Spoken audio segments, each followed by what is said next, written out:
In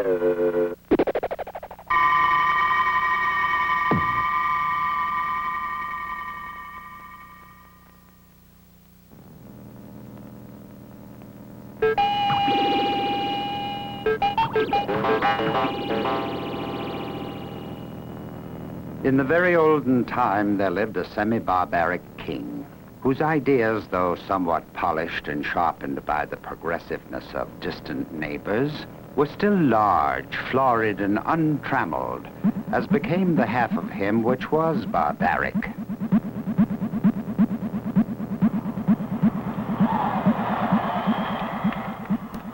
When every member of his domestic and political systems moved smoothly in its appointed course, his nature was bland and genial.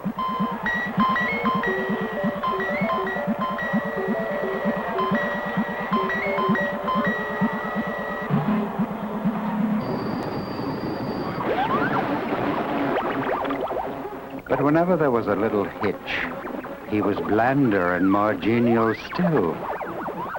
For nothing pleased him so much as to make the crooked straight and to crush down uneven places.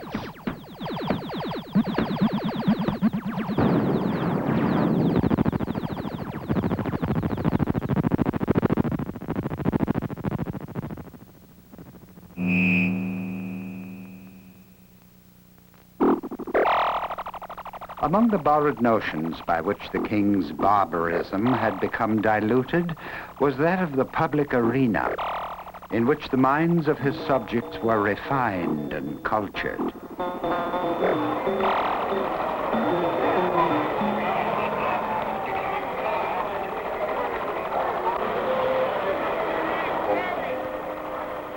This vast amphitheater was an agent of poetic justice, in which crime was punished or virtue rewarded by the decrees of an impartial and incorruptible chance.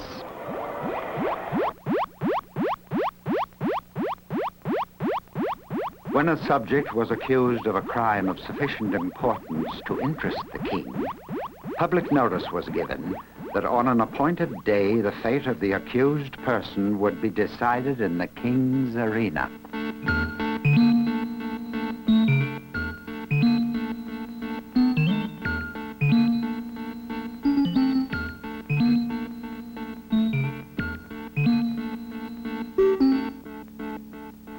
When all the people had assembled in the galleries, and the king, surrounded by his court, sat high up on his throne of royal state, he gave a signal. Now. And the accused subject stepped out into the amphitheater.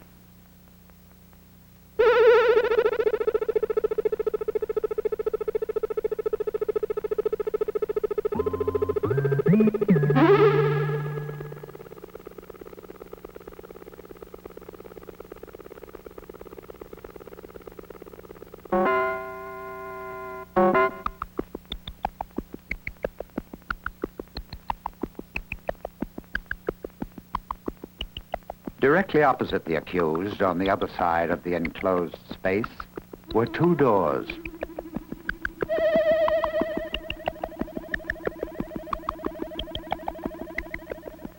It was the duty and privilege of the person on trial to walk directly to these doors and open one of them.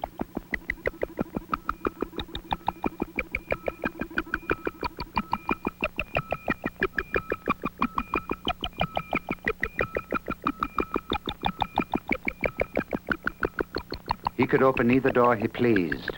He was subject to no guidance or influence but that of the aforementioned impartial and incorruptible chance.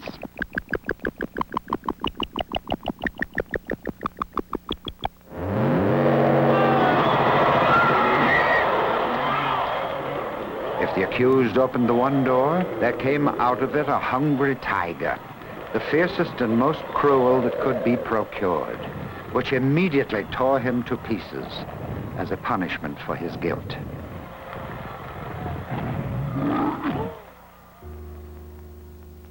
The moment that the case of the criminal was thus decided, doleful bells were clanged, great wails went up from hired mourners, and the vast audience with downcast hearts wended slowly their homeward way, mourning greatly that one so young and fair or so old and respected should have merited so dire a fate.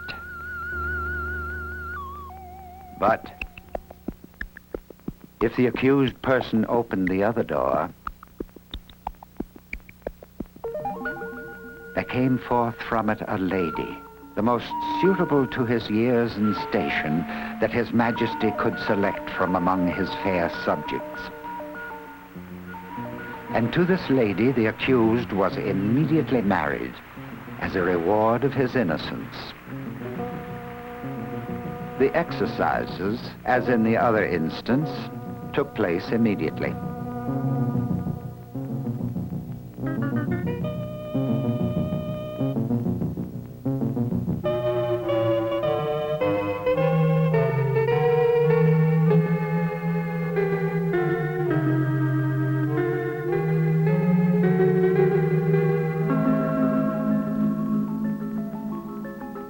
This was the king's semi-barbaric method of administering justice. Its perfect fairness is obvious. On some occasions, the tiger came out of one door, and on some, out of the other. The criminal could open either door he pleased. The whole matter was in his own hands. Thus, the masses were entertained and pleased, and the thinking part of the community could bring no charge of unfairness against the king's justice. This semi-barbaric king had a daughter, as blooming as his most florid fancies.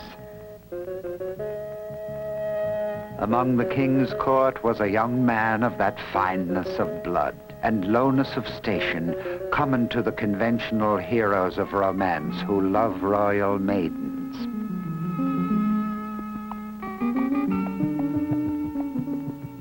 This royal maiden was well satisfied with her lover, for he was handsome and brave to a degree unsurpassed in all the kingdom.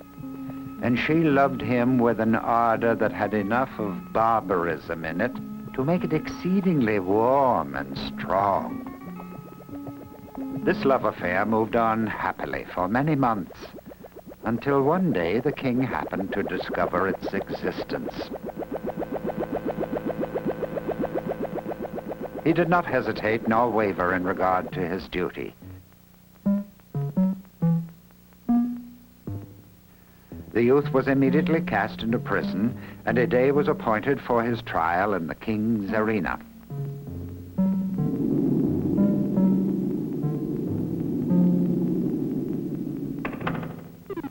The tiger cages of the kingdom were searched for the most savage and relentless beasts, from which the fiercest monster might be selected.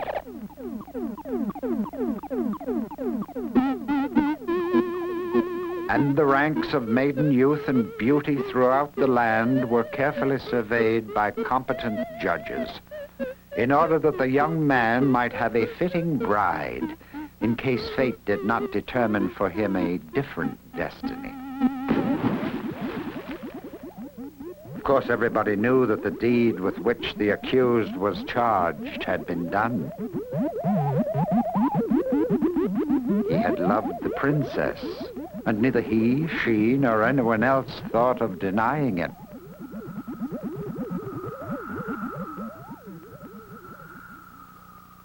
But the king would not think of allowing any fact of this kind to interfere with the workings of the tribunal. No matter how the affair turned out, the king would take an aesthetic pleasure in watching the course of events which would determine whether or not the young man had done wrong in allowing himself to love the princess.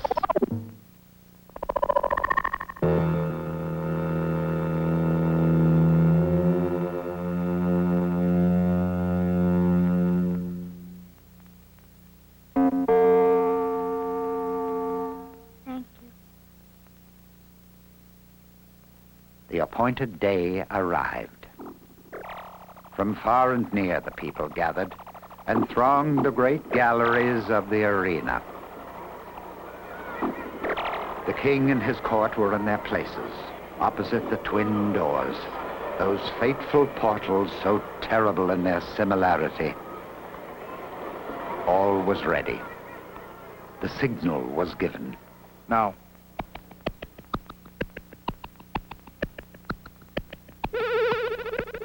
Half the audience had not known that so grand a youth had lived among them. No wonder the princess loved him. What a terrible thing for him to be there. Following custom, the youth bowed to the king, but he was not thinking at all of that royal personage. From the moment that the decree had gone forth that her lover should decide his fate in the king's arena, the princess had thought of nothing but this great event and the various subjects connected with it. Possessed of more power, influence, and force of character than anyone who had ever before been interested in such a case, she had done what no other person had done. She had possessed herself of the secret of the doors.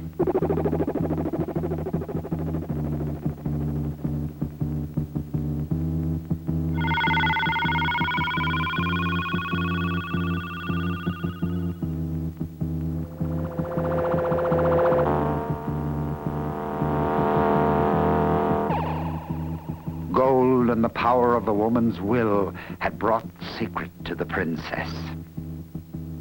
She knew in which of the two rooms that lay behind the doors stood the open cage of the tiger, and in which waited the lady. And not only did she know that, but she also knew who the lady was. It was one of the fairest and loveliest maidens of the court, who had been selected as the reward of the accused youth, should he be proved innocent of the crime of aspiring to one so far above him. And the princess hated her.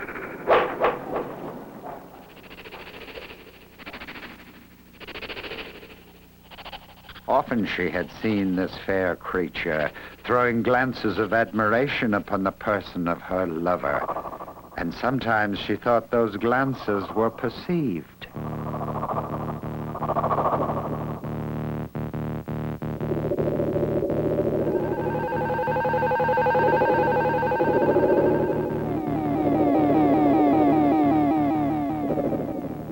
Now and then she had seen them talking together. It was but for a moment or two, but much can be said in a brief space.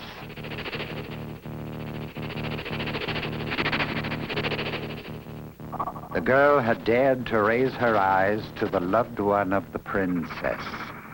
And with all the intensity of her savage blood, the princess hated the woman who waited behind that silent door. How often she had started in wild horror as she thought of her lover opening the door behind which waited the cruel fangs of the tiger. But how much oftener she had seen him at the other door.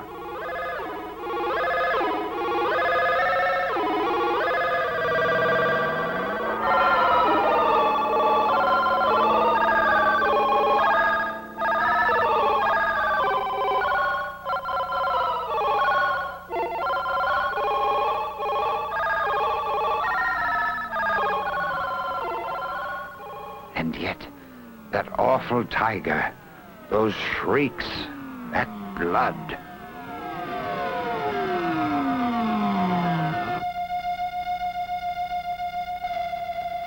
When the accused looked at the princess and his eyes met hers, he saw by that quick power of perception which is given to those whose souls are one, that she knew behind which door crouched the tiger and behind which stood the lady.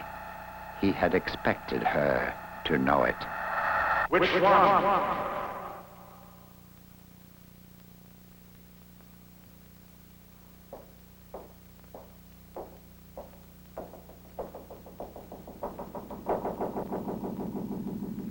Now, the point of the story is this.